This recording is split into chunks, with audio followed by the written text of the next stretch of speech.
Salut tout le monde, salut les monégasques, bienvenue pour un nouveau débrief.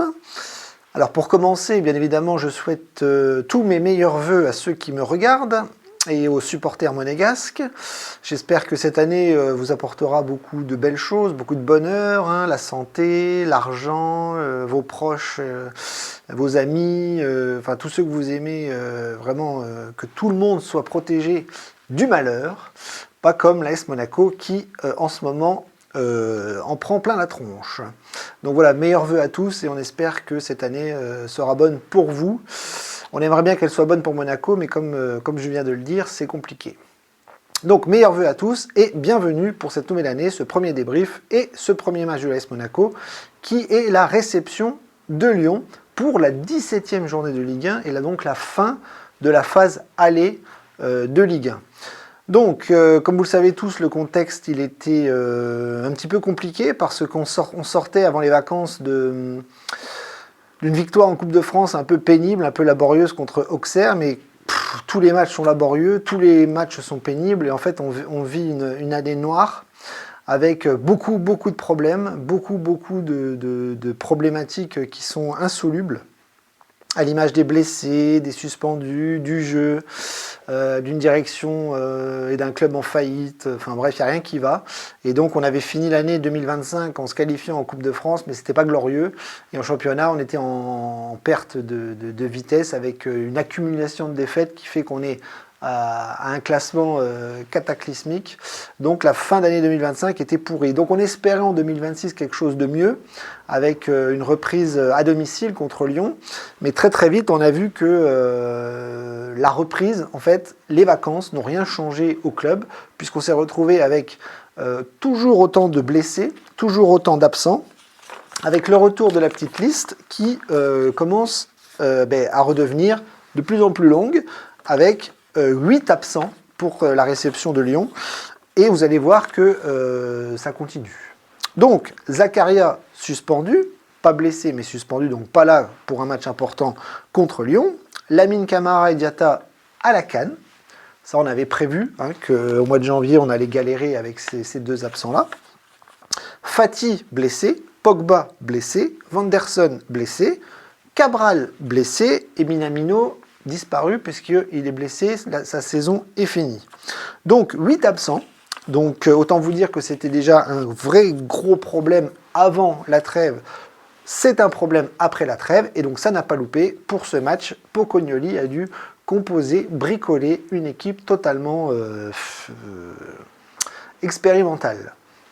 Donc dans les buts, Radetzky, normal. On va voir que ça n'a pas duré longtemps. Défense centrale, Kerrer, Salissou, ça assez logique, même si d'ailleurs était revenu dans le groupe, mais il était visiblement pas prêt à jouer. Sur les côtés, donc Caio Henrique à gauche, ça normal. Et à droite, alors là, il fallait inventer quelque chose, et c'est Mawissa qui était reconduit latéral droit. Autant dire du grand n'importe quoi. Au milieu de terrain, on partait sur un 4-4 de losange, avec quand même 3 milieux un peu plus bas, et Akliouche en pointe, donc Golovin milieu de terrain, Koulibaly et Thésée au milieu de terrain, bricolage encore une fois, Akliouche en pointe, et devant on repartait avec deux attaquants, avec Balogun et Birets. Donc une équipe compliquée, une équipe bricolée, une équipe qui déjà avec les cadres n'est pas très bonne, donc sans les cadres, autant vous dire qu'on s'attendait à un match difficile.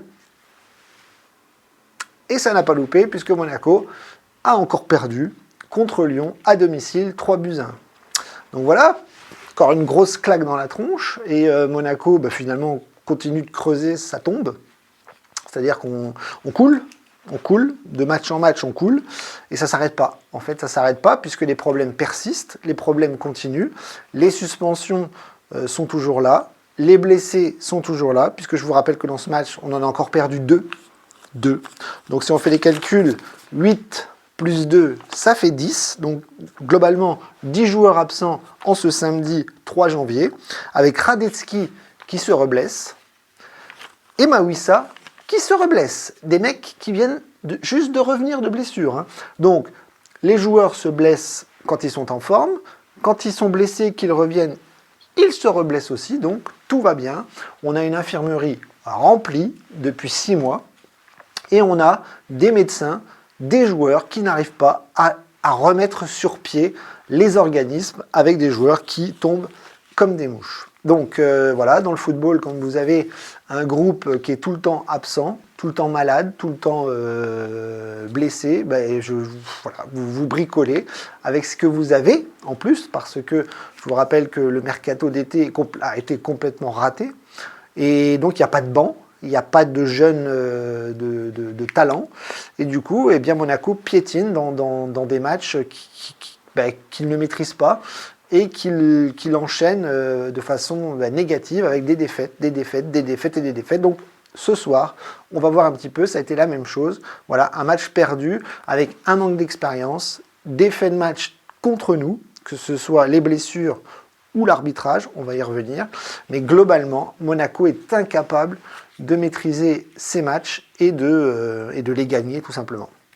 Donc voilà, contre Lyon, un match intéressant, une belle affiche, voir une équipe, un match à 6 points, puisque c'est une équipe concurrente, directe.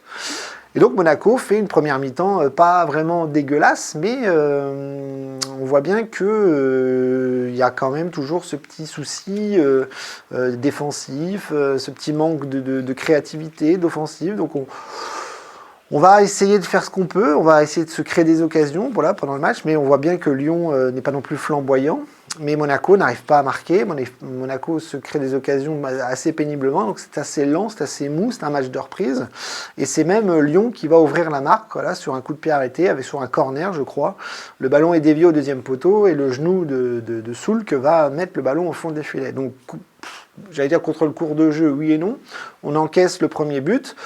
Et derrière tout ça, on a des événements contre nous, notamment Radetzky qui se blesse très très rapidement, donc on perd notre gardien, Keun rentre. Mawissa va aussi se blesser. Alors, je ne sais plus si Mawissa c'est en première ou en deuxième mi-temps, mais on va perdre aussi donc Mawissa. Et dans cette première mi-temps, malgré le but encaissé, Monaco va essayer quand même péniblement de se créer des occasions. Et sur une contre-attaque, on voit Biretz qui met un long ballon pour Balogun, qui va un petit peu cafouiller, il va y avoir une faute contre lui, et Koulibaly surgit, arrive à pousser le ballon. Et avant la mi-temps, on va réussir à égaliser un partout. Donc à la mi-temps, on se dit c'est bien, on a quand même réussi à revenir dans le match malgré les événements compliqués, les blessures. Et on voit bien qu'il y a un vrai bricolage avec l'absence d'arrière droit, l'absence de milieu de terrain. On va faire rentrer Ouattara à la place de Mawissa qui est blessé. Mais en deuxième mi-temps, on se dit, mentalement, il va falloir être costaud pour essayer d'aller chercher la victoire dans ce contexte très très très difficile que Lyon nous impose et que nous-mêmes, on a du mal à gérer. Donc en deuxième mi-temps, c'est un peu la même chose, on a un petit peu de problèmes pour défendre et on va encore encaisser un but voilà, sur une contre-attaque lyonnaise.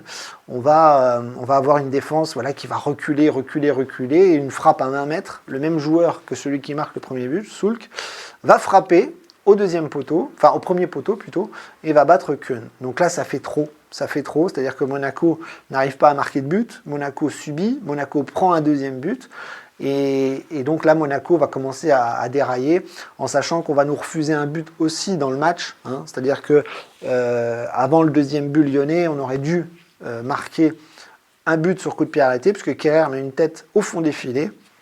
Et là, l'arbitrage, comme contre Marseille, va se retourner contre nous. Une décision totalement ubuesque de l'arbitrage qui va quand même voir les images. Et il suggère une faute sur Tolisso qui est à peine touché, tombe facilement. Et donc le but est annulé. Donc voilà, tous les éléments sont contre nous. L'arbitrage, les blessures, les absences. Donc derrière, je vous l'ai dit, on prend le deuxième but. Et là, c'est terminé. C'est-à-dire que mentalement, Monaco ne peut plus. Monaco est déjà pas costaud dans sa tête, donc là il va complètement s'effondrer. Et on va prendre un carton rouge avec un Koulibaly qui va complètement péter les plombs, il va faire une faute mortelle, et je pèse mes mots quand je dis mortelle, parce que le mec met les crampons dans la gorge du joueur lyonnais.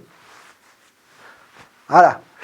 Donc, carton rouge tout à fait logique. Et derrière, on va prendre un troisième but parce que Monaco n'y est plus. Monaco a complètement abandonné. Et donc, le match se termine sur cette victoire lyonnaise, 3-1. Et Monaco continue de couler, comme je vous l'ai dit, ne rechute pas. Hein. C'est-à-dire qu'on continue de chuter. Donc, les défaites s'enchaînent en championnat. Et donc, rien ne va.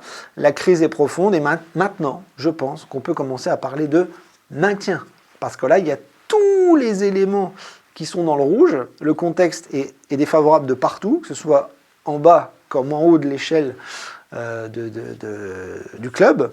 Parce que voilà, Pocognoli ne trouve pas les solutions, les joueurs tombent comme des mouches et ceux qui jouent ne sont pas au niveau. La direction nous a clairement fait savoir qu'il ne se passerait plus rien. Voilà, parce qu'il est en train de se passer quelque chose. Le président ne veut plus mettre un centime. Si on vend des joueurs, peut-être qu'on arrivera à en acheter. Il y a le mercato d'hiver, donc là, il n'y a rien qui arrive. Il n'y a rien il n'y a aucune information sur Monaco comme quoi il va se passer quelque chose. Alors que moi, je pensais naïvement qu'il allait y avoir un électrochoc au mercato pour rebooster une équipe malade. Et en fait, non. En fait, la direction est comme les joueurs, c'est-à-dire aux abonnés absents. Voilà, il n'y a plus un centime qui sort. Le club va sûrement changer dans sa direction dans les mois qui viennent. Peut-être cet été. Peut-être que le directeur sportif va sauter, mais on se demande aussi, surtout si le président, lui, ne va pas partir, parce que là, il y a vraiment tous les éléments qui nous prouvent que l'AS Monaco, c'est fini. En tout cas, sous Ribolovlev, c'est terminé.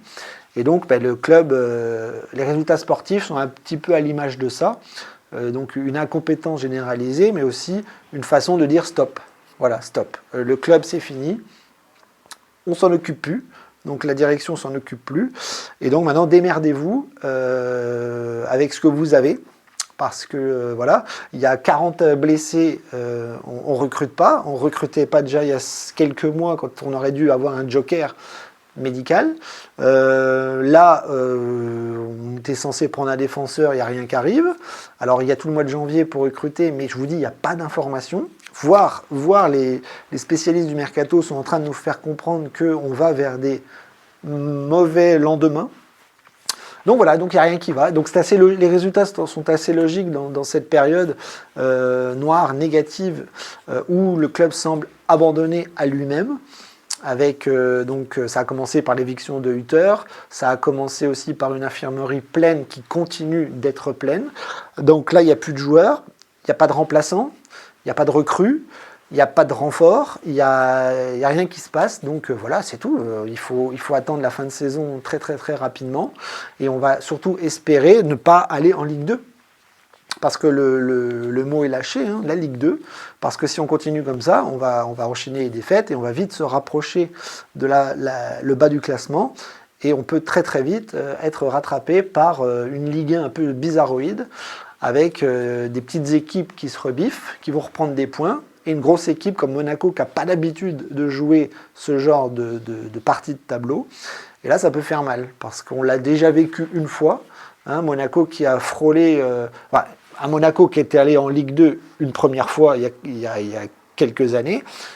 Il y a un petit peu moins longtemps, on a frôlé aussi la Ligue 2, hein, je me souviens, j'avais commencé les débriefs et on n'était pas loin de la relégation. Je me souviens d'un but de Golovin au Louis II qui nous avait sauvés. Et là, on y va tout droit.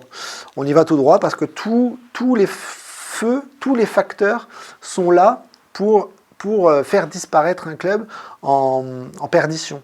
Hein, je vous l'ai dit, une infirmerie pleine toutes les semaines, ça ne s'arrête pas. Quand les joueurs reviennent, ça repart. Un peu à l'image de Pogba, hein, qui est un homme et un joueur formidable, mais qui n'est plus fait pour le football, puisqu'on voit bien qu'il est incapable d'enchaîner des entraînements et des bouts de match. Et puis il y a les autres, hein, comme cet après-midi, hein, Mawissa et Radetzky qui tombent dès qu'il y a un effort ou un contact. Donc c'est catastrophique. Voilà. Donc c'est noir, hein, c'est-à-dire que Le club est vraiment en crise et rien n'est fait pour nous aider, pour nous sauver. On n'a plus que nos yeux pour pleurer. Les supporters ne peuvent absolument rien faire dans ces situations-là, si ce n'est gueuler, si ce n'est crier à la démission d'un tel ou un tel. Mais le problème est tellement plus profond et plus haut qu'on n'a absolument aucun pouvoir sur quoi que ce soit. Le seul qui a un pouvoir, c'est Dimitri Ribolovlev, le président de l'AS Monaco, et visiblement, lui aussi a lâché le club. Donc, ben voilà, on attend la fin de saison très très rapidement. On se prend même plus la tête pour les matchs parce qu'on voit bien qu'on ne peut rien faire. Hein, et Pocognoli non plus. Pocognoli ne peut rien faire puisque c'est un entraîneur qui est, je pense, intelligent, qui est compétent, il n'y a pas de souci là-dessus. Hutter l'était aussi, mais il ne peut rien faire face à des joueurs qui tombent, face à des joueurs qui ne veulent pas, face à une direction sportive incompétente, nulle, qui n'a aucune vision à long terme, voire à court terme. Il y a un actionnaire qui veut plus mettre d'argent. Alors le prince de Monaco, je ne sais pas ce qu'il en pense. Hein, ça serait bien qu'il ouvre un petit peu sa bouche aussi et qu'il aille un petit peu râler. Mais en tout cas, voilà, on est fataliste face à tout ce qui se passe. Mais la réalité, c'est que voilà, notre club vit une saison affreuse, qu'on coule, et qu'il va falloir stopper l'hémorragie à un moment donné parce que la Ligue 2, c'est juste impensable, quoi. Déjà, le fait là, de peut-être ne plus avoir d'Europe l'année prochaine, c'est déjà une catastrophe en soi. C'est peut-être même pour ça que Ribolovlev arrête tout. Parce que lui, ce qu'il veut, c'est la Ligue des Champions, hein. C'est pas l'Europa League ou la Conference League. Mais là, on est parti pour avoir 0 Europe. Donc, voilà, certains me diront que la saison est encore longue, mais voilà, à l'instant T, c'est une catastrophe. Et la réaction, c'est maintenant qu'on l'attend, c'est en ce mois de janvier. C'est pas au mois de mars ou au mois de mai qu'il faudra tirer la sonnette d'alarme, c'est maintenant. Et moi, je pensais qu'on sortirait le chéquier, ce qui n'est pas le cas. Donc voilà, je ne vais pas analyser le joueur parce que tout le monde a été à la rue. Et maintenant, on va attendre la semaine prochaine. On n'a pas de championnat la semaine prochaine, on n'a pas de Coupe d'Europe non plus. C'est bien, on fait une semaine, un petit peu de travail. On va à Orléans, mais la Coupe de France, moi personnellement, j'en ai rien à faire. J'en ai plus rien à faire non plus de la Coupe d'Europe. Moi, ce que je veux, c'est une AS Monaco qui ne tombe pas aux oubliettes. Donc la semaine prochaine, on verra bien, on fera sûrement tourner. Il y aura encore beaucoup d'absents, beaucoup de suspendus, beaucoup de blessés. Et puis voilà, vogue la galère, comme on dit. Mais ouais, c'est une année compliquée, c'est une saison compliquée. On l'a déjà vécu, on a vécu pire. Donc on n'est pas... C'est pas nouveau pour nous. Voilà, l'AS Monaco a brillé plusieurs années, mais quand on aime un club de foot, quand on est supporter d'un club de foot, il faut aussi être là dans les mauvais moments. Et donc on sera là jusqu'au bout, mais en espérant qu'il n'y ait pas une catastrophe à la fin. Voilà. À la semaine prochaine.